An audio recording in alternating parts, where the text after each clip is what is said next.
Hello friends, मैं Suresh sir Udaan institute से। Welcome to my current affair series.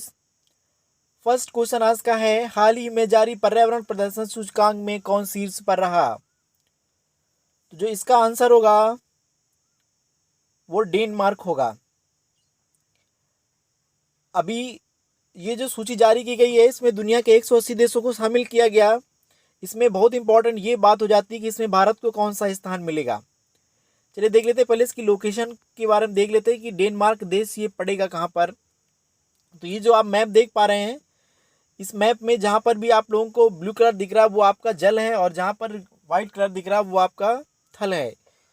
पूरी दुनिया के 71% भाग में जल भरा हुआ और 29% भाग में थल भरा हुआ है। पूरे दुनिया का जो 29% भाग का थल होता है उसको हम लोग 7 महाद्वीपों में विभाजित करते हैं।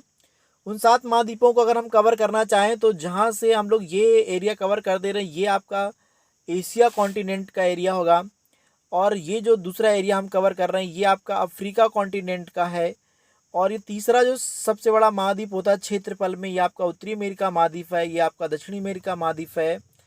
और जो आपका 5th नंबर का महाद्वीप होता है अंटार्कटिका, वो इसमें शो नहीं हो पा रहा, लेकिन साउथ साइड में जाएंगे तो जहाँ पर मैंने कवर किया यहाँ पर आपका अंटार्कटिका महाद्वीप पाया जाता है। इसके अगर हम लोग नॉर्थ साइड में जाएंगे तो ये एरिया जो आपका यूरोप कॉन्टिनेंट का है, और ये जो एरिया मैंने कवर कर रखा है यहाँ पर ये आपका ऑस्ट्रेलिया महाद्वीप का है। इसमें सबसे बड़ा महाद्वीप होता है एशिया, सबसे छोटा महाद्वीप होता है आपका ऑस्ट्रेलिया होता है। तो ये इस तरीके 7 महाद्वीप होते हैं। तो इसमें से जो लोग आप लोग देख पा रहे हैं ये जो आपका यूरोप महाद्वीप है, ये वाला यूरोप महाद्वीप, इस यूरोप महाद्वीप में जहाँ पर मैं पॉइंट रख दे रहा हूँ यहाँ पर एक देश पड़ता है डेनमार्क। डेनमार्क की राजधानी कोपेनहेगन है। ये बहुत चर्चा में इसलिए रहता है क्योंकि डेनमार्क जो देश है इसने क्या किया है कि दुनिया के सबसे बड़े द्वीप, द्वीप का मतलब ऐसा कोई थल जिसके चारों तरफ हो जल, वो है आपका ग्रीनलैंड। देखो ये ग्रीनलैंड द्वीप है, ये दुनिया का सबसे बड़ा द्वीप है। इस पर इस छोटे से देश ने डेनमार्क ने इस पे कब्जा कर रखा है, इसलिए बहुत चर्चा में रहता है। ग्रीनलैंड की बात आई तो थोड़ा एक चीज़ जिसमें डिस्कस कर लेंगे। ग्रीनलैंड जो द्वीप है अगर फिजिकली देखा जाएगा तो वो नॉर्थ अमेरिका कॉन्टिनेंट में आएगा, और अगर पॉलिटिकली दृष्टि से अगर देखेंगे तो ये यूरोप कॉन्टिनेंट में आता है।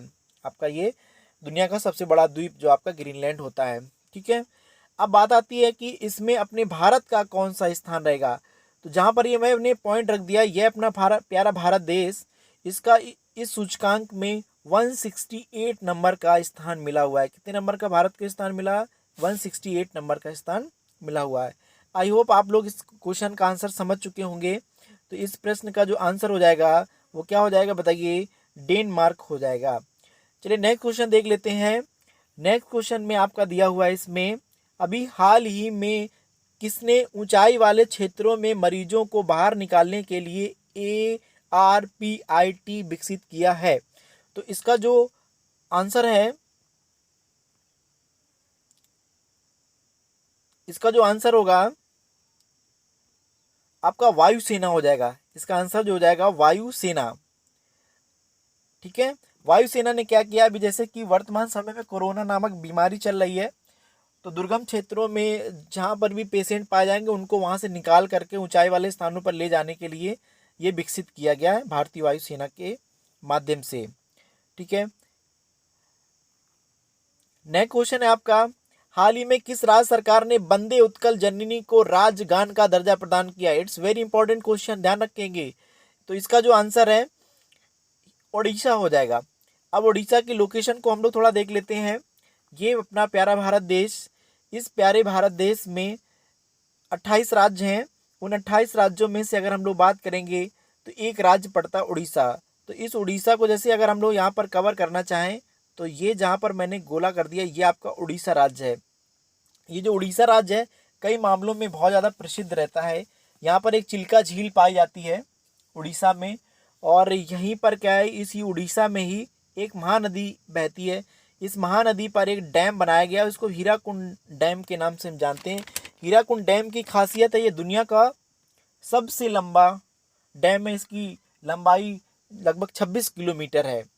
ठीक है, नेक्स्ट पॉइंट को आगे देख लेते हैं हम लोग। अगला जो क्वेश्चन हमारा है, हाल ही में किस राज्य सरकार ने 65 वर्ष पुराना गौ हत्या अधिनियम में संशोधन कर दिया? तो इसका जो आंसर है वो है उत्तर प्रदेश हो जाएगा। इसका आंसर क्या बताइए? उत्तर प्रदेश है। ये भी बहुत ज़्यादा इम्पोर्टेंट है। उत्तर प्रदेश सरकार ने अभी 65 वर्ष पुराने गौ हत्या अधिनियम जो था उस पर कुछ संशोधन किया है। इस संशोधन के माध्यम से अगर कोई व्यक्ति गौ हत्या का दोषी पाया जाता है तो उस व्यक्ति को 10 साल की जेल का प्रावधान होगा और 5 लाख रुपए तक का उसमें जुर्माना भी किया जाएगा। और उत्तर प्रदेश की लोकेशन को अगर हम लोग देखना चाहें भारत के मैप में तो हम लोग देखते हैं ये अपना प्यारा भारत देश, और उसमें से जहाँ पर हम लोग कवर कर दे रहे हैं एरिया को, ये आप लोग देख पा रहे हैं, ये आपका उत्तर प्रदेश राज्य हो जाएगा। थोड़ा कवर करने में थोड़ा बड़ा हो जाता है ये, लेकिन ध्यान रखेंगे जहाँ पर मैं पॉइंट रख दे रहा हूँ ये अपना उत्तर प्रदेश है। उत्तर प्रदेश भारत का जनसंख्या में सबसे बड़ा राज्य। अपने भारत में जो 28 राज्य हैं उन 28 राज्यों में सबसे ज़्यादा जनसंख्या उत्तर प्रदेश में निवास करती है। भारत की जो कुल जनसंख्या वो पूरी दुनिया की कुल जनसंख्या की 17.5% है। जो आपकी 121.09 करोड़ है वो अकॉर्डिंग टू सेंसस ऑफ 2011 के अनुसार। लेकिन अगर हम लोग बात करें कि पूरे भारत की कितनी जनसंख्या यूपी में निवास करती है तो ये भी क्वेश्चन बहुत पूछा जाता है। ध्यान रखेंगे पूरे भारत की कुल जनसंख्या की 16.5% जनसंख्या, कितनी?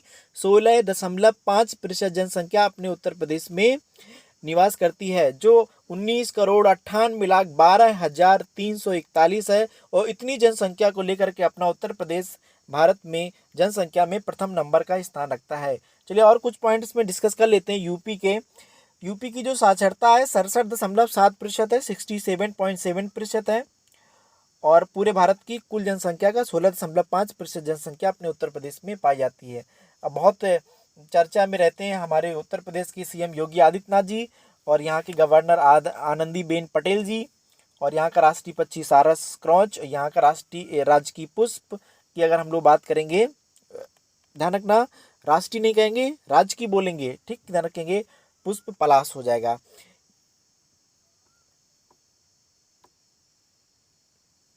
अगला देख लेते हैं। क्वेश्चन है, हाल ही में कि देश की सेना ने फिर से फेसबुक का इस्तेमाल करना प्रारंभ कर दिया है? तो इसका जो आंसर है वो हो जाएगा म्यांमार हो जाएगा। याद रखेंगे म्यांमार की लोकेशन को देखते हैं हम लोग पहले, जहाँ पर हम पॉइंट रख दे रहे हैं ये अपना भारत देश। और भारत देश के अगर इस साइड में अगर हम लोग जाएंगे ईस्ट साइड में जहाँ पर अभी मैंने पॉइंट रखा यहाँ पर एक देश पड़ता है म्यांमार। इस म्यांमार देश का पुराना नाम हुआ करता था बर्मा। यहाँ की सेना ने दोबारा से फेसबुक पेज का प्रयोग करना प्रारंभ कर दिया है। चलिए ठीक है, अगला क्वेश्चन देखते हैं। हाल ही में किस राज्य सरकार ने मेगा शिक्षण परिषद की घोषणा की है? तो इसका भी आंसर उड़ीसा होगा। इसका आंसर उड़ीसा होगा। है क्या कि उड़ीसा में जो एसटी समाज के लोग रहते हैं, एसटी को हम लोग कह सकते हैं शेड्यूल ट्राइब। शेड्यूल ट्राइब मतलब अनुसूचित जनजाति। तो अनुसूचित जनजाति क्षेत्रों के बच्चों के प्रोत्साहन के लिए, उनको रखने के लिए, उनकी देख रेख करने के लिए ये परिसर बनाए गए हैं। और 3 परिसर इसमें बड़े बड़े से बनाए गए हैं, जिसमें लगभग एक परिसर में 3000 बच्चों की व्यवस्था यहाँ पर हो सकेगी। और इस मैप में आप लोग देख पा रहे हैं ये जो मैं कवर कर रहा हूँ ये आपका उड़ीसा पड़ता है। उड़ीसा आपका जो राज्य है वो पूर्वी तट में आता है। किस तट में आएगा बताइए? पूर्वी तट में आएगा। चलिए नेक्स्ट क्वेश्चन हम लोग देख लेते हैं। हाल ही में जारी खाद्य सूचकांक में कौन शीर्ष स्थान पर रहा? तो इसका जो आंसर है वो गुजरात होगा। नेक्स्ट, गुजरात की अगर लोकेशन को अगर हम लोग देखें इस मैप में तो ये जहाँ पर मैं कवर कर दे रहा हूँ ये गुजरात राज्य है, और ये मैंने पॉइंट रखा है यहाँ पर, ये गुजरात राज्य है। गुजरात राज्य के कुछ खास पॉइंट पे हम लोग डिस्कस करेंगे। जैसे गुजरात की अगर हम लोग बात करें तो गुजरात भारत का एक ऐसा राज्य जो सबसे लंबी तट रेखा बनाता है। भारत में 9 राज्य ऐसे हैं जो तट रेखा बनाते हैं। 9 राज्य ऐसे हैं जो तट रेखा बनाते हैं। इन 9 राज्यों की जो तट रेखा की लंबाई होती है वो 6100 किलोमीटर है। लेकिन उन 6100 किलोमीटर में सबसे लंबी तट रेखा गुजरात की, सबसे छोटी तट रेखा आपकी गोवा की है। तो ये बार बार एग्जाम में क्वेश्चन आता है कि भारत की सबसे लंबी तट रेखा वाला राज्य कौन सा है? तो गुजरात है, जो पश्चिमी तट में हमारा आता है। कभी कभी तट रेखा की लंबाई से क्वेश्चन पूछ लिए जाते हैं। तो ध्यान रखेंगे भारत में 9 राज्यों की जो तट रेखा की लंबाई है वो 6100 किलोमीटर लंबाई है। लेकिन कुछ जगह पर देखेंगे आप लोग किसी किसी प्रश्न में पाएंगे कि भारत की तट रेखा की लंबाई पूछता है, और भारत की तट रेखा की लंबाई पूछने के बाद में 2 ऑप्शन देता है। एक 6100 किलोमीटर देता है, वो भी ऑप्शन सही होता है। एक 7516.6 किलोमीटर देता है, वो भी सही होता है। अब बात आती है ऐसा होता क्यों है। तो ध्यान रखेंगे कि 6100 किलोमीटर आएगा तो भी सही होगा, तो लेकिन वो सिर्फ 9 राज्यों की तटरेखा की लंबाई होती है। लेकिन अगर उसमें कहीं 7516.6 किलोमीटर अगर दिया है तो ध्यान रखेंगे उसमें होता है क्या कि जैसे जहां पर मैं पॉइंट रख दे रहा हूं, अपने भारत का एक केंद्र शासित प्रदेश है, ये अंडमान निकोबार केंद्र शासित प्रदेश पड़ता है यहाँ पर। तो ये जो अंडमान निकोबार केंद्र शासित प्रदेश है ना, इसमें क्या है, अंडमान, फिर से इसमें हम पॉइंट रखना पड़ेगा हमको, ये अंडमान केंद्र शासित प्रदेश है यहाँ पर। और अपने भारत में केरल के अगर हम लोग पश्चिम साइड में अगर हम लोग जाएंगे तो यहाँ पर लक्षद्वीप केंद्र शासित प्रदेश पड़ता है। तो इनकी भी तो कुछ ना कुछ तट रेखा की लंबाई होगी। अगर 6100 किलोमीटर में इन केंद्र शासित प्रदेशों के तटों की भी अगर लंबाई अगर हम लोग जोड़ दें तो टोटल जो लंबाई होती है वो 7516.6 किलोमीटर हो जाती है। ठीक है, चलिए नेक्स्ट क्वेश्चन देख लेते हैं हम लोग। नए क्वेश्चन की अगर हम लोग बात करेंगे, हाल ही में केंद्र सरकार ने बांस के आयात पर सीमा शुल्क बढ़ाकर कितना प्रतिशत कर दिया है। It's very important question. अब बांस की इसका जो आंसर होगा पहले हम लोग देख लेते हैं। इसका आंसर है 25% हो जाएगा। क्यों ज़्यादा ये चर्चा में है इसको देखेंगे हम लोग। होता है क्या है कि बांस से क्वेश्चन आता है, बहुत बार आता रहता है ईवीएस में क्वेश्चन कि बांस क्या है। तो आंसर उसमें झाड़ी दिया रहता है, उसमें पेड़ दिया रहता है और उसमें घास दिया रहता है। तो ध्यान रखेंगे बांस एक घास है। बहुत इंपॉर्टेंट पॉइंट है, इस चीज़ को आप लोग ध्यान रखना। बांस एक क्या है बताइए, बांस एक घास है। और अभी तक ये कॉन्स्टिट्यूशनल फिक्स नहीं था, साइंटिफिक फिक्स था, लेकिन लास्ट टू लास्ट ईयर क्या किया, अपने पार्लियामेंट के माध्यम से बांस को बिल पास करके घास का दर्जा दे दिया गया है। अब बात आती है चर्चा में क्यों है इस समय पर, क्यों पढ़ रहे हैं इसको इस समय पर। तो होता है क्या है कि अपना जो भारत देश है, भारत में बहुत सारे विविधताएं पाई जाती हैं। उनमें से जो विविधता, धर्म की विविधता, शायद इतनी ज़्यादा विविधता दुनिया में कहीं अपने भारत में जैन, बौद्ध, पारसी, यहूदी, सिख, ईसाई, इस्लाम, ऐसा कोई धर्म नहीं शायद भारत में जो निवास न करता हो। और हर धर्म में पूजा होती है। और बड़ी अच्छी बात ये, इतनी सारी विविधता होने के बावजूद भी भारत में एकता पाई जाती है। ये बड़े गौरव का विषय है और बड़े ही गर्व करने वाला विषय है। तो ये जो आपका जितना धर्म है अपने भारत में, सब लोग पूजा करता।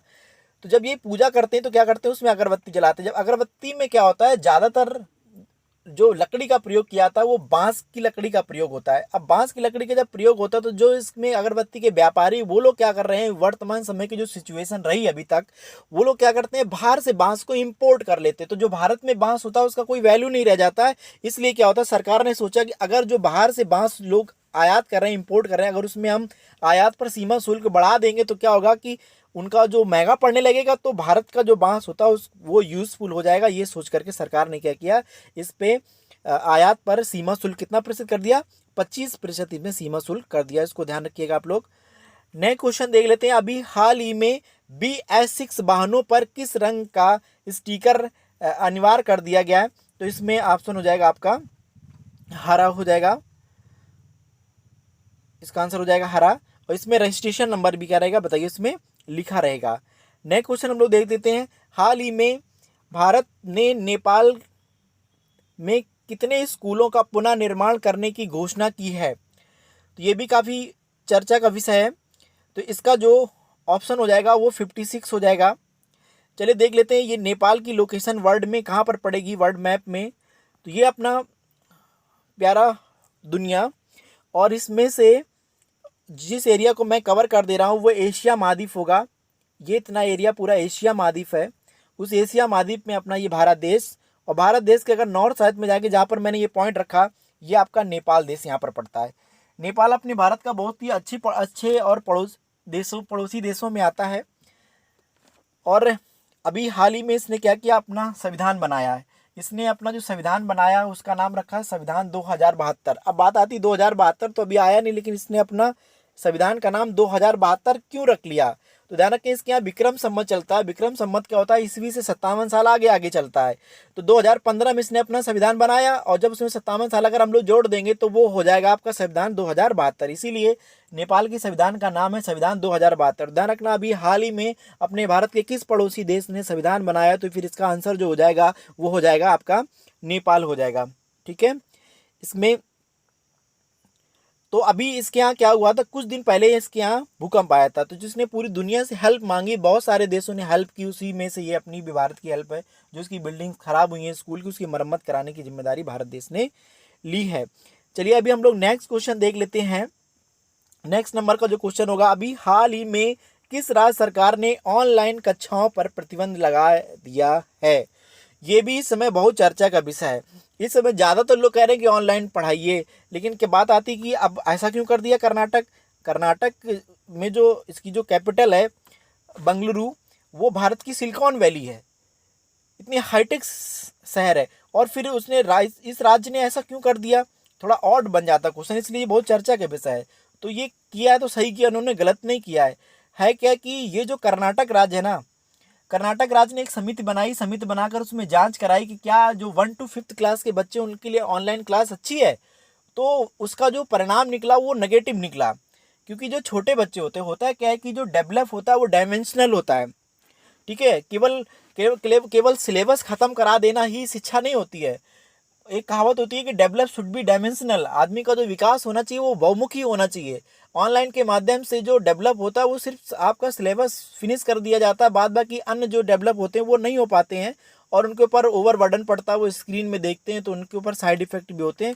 इस क्वेश्चन देख लेते हैं, अभी हाल ही में किस राज्य सरकार ने नौकरी पोर्टल लॉन्च किया है? तो जो इसका आंसर हो जाएगा वो है पश्चिम बंगाल। चलिए पश्चिम बंगाल की लोकेशन को पहले मैप में देखते हैं। तो जहाँ पर ये मैं पॉइंट रख दे रहा हूँ, ये आपका इधर अगर हम लोग देखेंगे तो यहाँ पर ये जहाँ पर मैं पॉइंट रख दे रहा हूँ ये आपका पश्चिम बंगाल राज्य है। पश्चिम बंगाल जो पहले बंगाल का हिस्सा हुआ करता था, लेकिन भारत के बंटवारा के समय पर पश्चिम बंगाल को काट करके पश्चिमी हिस्सा हम लोग को मिल गया, और इसका पूर्वी हिस्सा पाकिस्तान को दे दिया गया था। इसीलिए पाकिस्तान का ये जो जहाँ पर आज ये बांग्लादेश है, इसका पुराना नाम पूर्वी पाकिस्तान हुआ करता था। ठीक है, इसके बाद में नेक्स्ट क्वेश्चन देखते हैं हम लोग। हाल ही में आई रिपोर्ट के अनुसार भारत में एशियाई शेरों की संख्या में कितने प्रतिशत की वृद्धि हुई है? तो इसका जो आंसर है वो हो जाएगा आपका 29% की वृद्धि हुई है। इसमें 29% की वृद्धि हुई है। ठीक है, अब इसकी लोकेशन अगर हम लोग देखेंगे तो लोकेशन में अगर हम लोग देखें तो देखो, ये जैसे अपना भारत देश है, तो इसमें जो आप लोग गुजरात राज्य देख रहे हैं, इससे कभी कभी शेरों से क्वेश्चन आता रहता है। तो इनकी अगर हम लोग बात करें तो ये गुजरात राज्य है, ये शेरों के लिए क्या होता है, बहुत ज़्यादा प्रसिद्ध है एशियाई शेरों के लिए। नेक्स्ट क्वेश्चन हम लोग देख लेते हैं। नेक्स्ट क्वेश्चन की अगर हम लोग बात करेंगे, अभी हाल ही में किस राज्य को जल जीवन मिशन के लिए 1280 करोड़ रुपए की मंजूरी दी गई है? तो इसका जो आंसर है वो है मध्य प्रदेश। ओके, मध्य प्रदेश की लोकेशन देखते हैं, फिर इसमें और भी कुछ हम लोग पॉइंट डिस्कस करते हैं। तो जहाँ पर मैं पॉइंट रख दे रहा हूँ ये आपका, ये आप यहाँ से अगर हम लोग देखेंगे तो ये मध्य प्रदेश राज्य के ऊपर जैसे अगर हम पॉइंट रख दें तो ये मध्य प्रदेश राज्य है। मध्य प्रदेश भारत के एकदम मध्य में आता है। भारत में सबसे ज़्यादा वन प्रतिशत कहाँ पर पाए जाते हैं? लास्ट वाली वीडियो मैंने डिस्कस किया था, सॉरी वन प्रतिशत नहीं, भारत में सबसे ज़्यादा वन कहाँ पर पाए जाते हैं? तो इसका आंसर हो जाएगा मध्य प्रदेश। इसीलिए इतने ज़्यादा वन पाए जाते हैं, इसको वन प्रदेश भी कहा जाता है। और एक इससे बहुत इंपॉर्टेंट क्वेश्चन होता है कि जो नर्मदा नदी होती है, जो रिफ्ट घाटी से होकर बहने वाली नदी भारत की, वो मध्य प्रदेश के बीचों बीच से होकर के बहती है, और भारत में सबसे ज़्यादा नर्मदा नदी मध्य प्रदेश राज्य में बैठती है। और मध्य प्रदेश क्या करता है, इसमें बहुत सारे डैम बनाकर इसका पानी प्रयोग करता है, इसलिए मध्य प्रदेश की जीवन रेखा किसको कहा जाता है? नर्मदा नदी को कहा जाता है। बहुत ही चर्चा में रहता है ये। इसके बाद में नेक्स्ट पॉइंट हम लोग देख लेते हैं। हाल ही में ए बर्निंग उपन्यास किसके द्वारा लिखा गया है? तो इसका जो आंसर है वो हो जाएगा मेघा मजूमदार। इसका आंसर है मेघा मजूमदार। नेक्स्ट क्वेश्चन हम लोग देख लेते हैं। नेक्स्ट जो इसमें क्वेश्चन दिया हुआ है आपका, हाल ही में किस देश के राष्ट्रपति पियरे कुरुनिजीजा का निधन हुआ है? तो ये किस देश के रहने वाले, ये इसमें क्वेश्चन पूछा गया है। तो ध्यान रखेंगे ये वरुंडी देश के रहने वाले, किस देश के रहने वाले हैं, वरुंडी देश के रहने वाले हैं। ठीक है, इसकी लोकेशन अगर हम लोग देखेंगे वरुंडी देश की, तो हम कह सकते हैं यहाँ पर ये आपका अफ्रीका महाद्वीप है, इस अफ्रीका महाद्वीप में वरुंडी देश पड़ता है। इसके बाद में अगला जो क्वेश्चन है, हाल ही में किस राज्य सरकार ने 1000 पानी रिचार्ज बोर का निर्माण करने की घोषणा की है। तो इसका जो ऑप्शन है, सॉरी आंसर है हरियाणा। इसका आंसर क्या होगा बताइए, हरियाणा इसका आंसर हो जाएगा। हरियाणा की लोकेशन की अगर हम लोग बात करेंगे तो इसको हम लोग भारत के मैप में देख लेते हैं। ये जो क्षेत्र पड़ता है ये हरियाणा क्षेत्र का है। यहाँ पर ये भारत के पूर्वोत्तर क्षेत्र में अगर हम लोग जाएंगे तो यहाँ पर ये हरियाणा की लोकेशन पड़ेगी, ये हरियाणा, ये क्षेत्र में। तो हरियाणा जो भारत का राज्य है, कई मामलों में चर्चा में रहता है। ये जो स्कीम स्टार्ट की गई यहाँ पर, तो उसमें जो कुल खर्चा आएगा उसमें 90% गवर्नमेंट लगाएगी और उसमें जो 10% खर्चा आएगा वो राज्य सरकार इसमें खर्च करेगी। हरियाणा कई सारी चीज़ों की वजह से चर्चा में रहता है, कुछ पॉजिटिव भी है कुछ नेगेटिव भी है। जैसे कि अभी 2011 की जब जनगणना हुई थी तो हरियाणा का जो लिंगानुपात का रेशियो था वो बहुत खराब आया। भारत में लिंगानुपात 1000 पुरुषों पर महिलाओं की संख्या से तय किया जाता है, और जो हरियाणा का जो लिंगानुपात निकला था 2011 की जनगणना में वो 879 निकला था। मतलब 1000 पुरुषों पर केवल 879 महिलाएं वहाँ पर पाई जाती हैं, जो बहुत ही निंदनीय है, क्योंकि संविधान के हिसाब से हर मामले में महिला पुरुष क्या होना चाहिए बताइए, बराबर होना चाहिए। इसके बाद में अगला जो क्वेश्चन है, हाल ही में S&P ग्लोबल रेटिंग में चालू वित्त वर्ष में भारतीय अर्थव्यवस्था में कितने गिरावट का अनुमान लगाया गया है। तो जो इसका जो आंसर है वो 5% हो जाएगा, 5%। अभी क्या है कि ये कोरोना आने से पहले कुछ तो हमारे पूरी दुनिया में ही मंदी चल रही है, और फिर इसके साथ साथ अपने भारत भी मंदी से फेस कर रहा था, और उसी बीच में कोरोना नामक समस्या आई, इसलिए 5% की मतलब गिरावट का अनुमान इसमें लगाया गया है। ठीक है, नेक्स्ट क्वेश्चन है इसमें आपका, हाल ही में किस देश ने अपना पहला कोल एक्सचेंज स्थापित करने का निर्णय लिया है। पहला कोल एक्सचेंज स्थापित करने का निर्णय लिया है। तो इसका जो आंसर है वो भारत देश है। इसका आंसर क्या बताइए, भारत देश है। नेक्स्ट क्वेश्चन देख लेते हैं हम लोग। नेक्स्ट और लास्ट की अगर हम लोग बात करेंगे, हाल ही में महासागरों के गहरे बिंदु पर पहुंचने वाली पहली महिला कौन बनी है। तो इस प्रश्न का जो आंसर है वो है कैथी सलिवन। कैथी सलिवन बहुत ही इंपॉर्टेंट है, चलो इसके बारे में थोड़ा डिस्कस कर लेते हैं। ये इनको देख पा रहे हैं, कैथी सलिवन है। अभी है क्या कि जो आपका पूरी दुनिया के 71% भाग में जो जल भरा हुआ है, उस 71% भाग में जो जल भरा हुआ है उसको 5 महासागरों में हम लोग बांटते हैं। उन 5 महासागरों में जो सबसे बड़ा और सबसे गहरा महासागर होता है प्रशांत महासागर, और प्रशांत महासागर में ही मेरियाना गर्त पाया जाता है, और मेरियाना गर्त दुनिया का सबसे गहरा गर्त है। तो उसमें इन्होंने वहाँ पर पहुँचने वाली ये पहली महिला बनी है। इसलिए अगर ये वीडियो पसंद आया है तो हमारे चैनल को लाइक करें, सब्सक्राइब करें और शेयर करें। Thank you so much.